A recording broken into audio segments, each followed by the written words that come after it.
Sûrement, beaucoup de personnes ont vu le documentaire de Netflix de Michael Jordan, The Last Dance. S'il n'y avait pas un propriétaire des Chicago Bulls, il n'y aurait pas eu un gérant général, un manager, pour choisir Michael Jordan. Puis Michael Jordan, il y avait Scottie Pippen, mais à un moment donné, il trouvait qu'il manquait quelque chose, puis ils avaient un Dennis Rodman qui était un peu rebelle.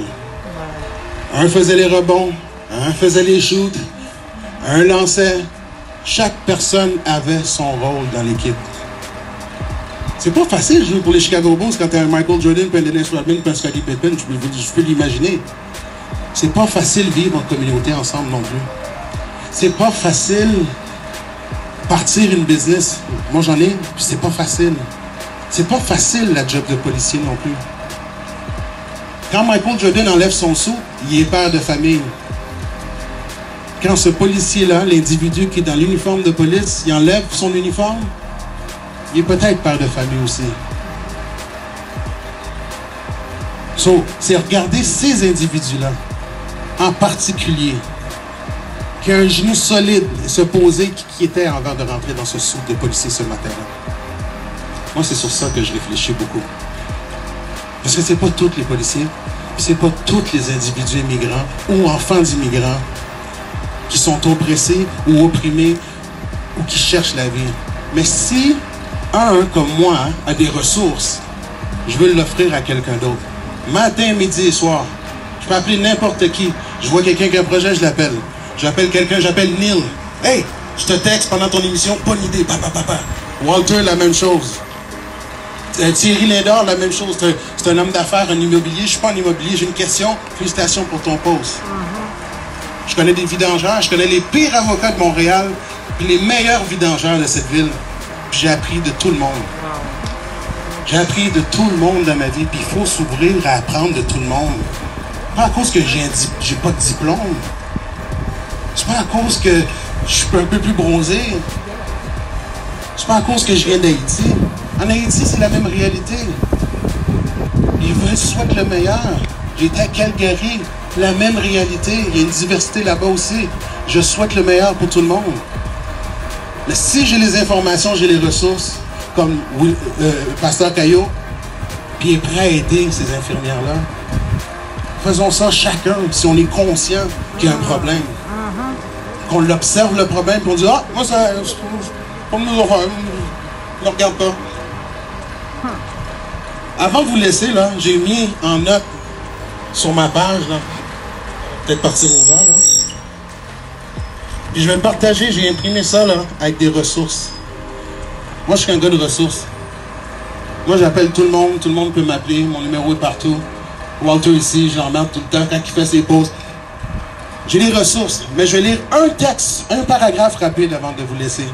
Et cela, c'est « Suis-je obligé de m'identifier à la demande d'un policier? » OK?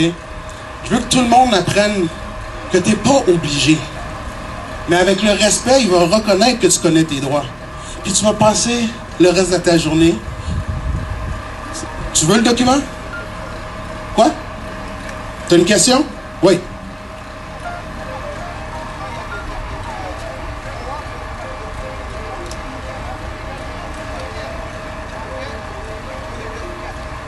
Oui.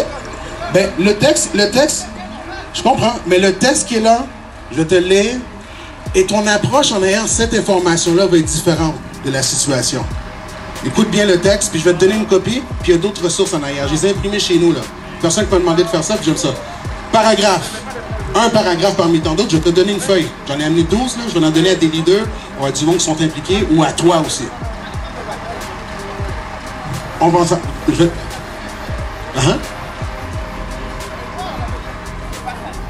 Oui. C'est exactement ça que je vais lire, mon ami. Exactement, qu'est-ce que je vais lire? Exactement. J'y crois. J'en ai connu plein. J'en ai aidé plein. Je vais te lire la phrase et je vais te laisser une copie.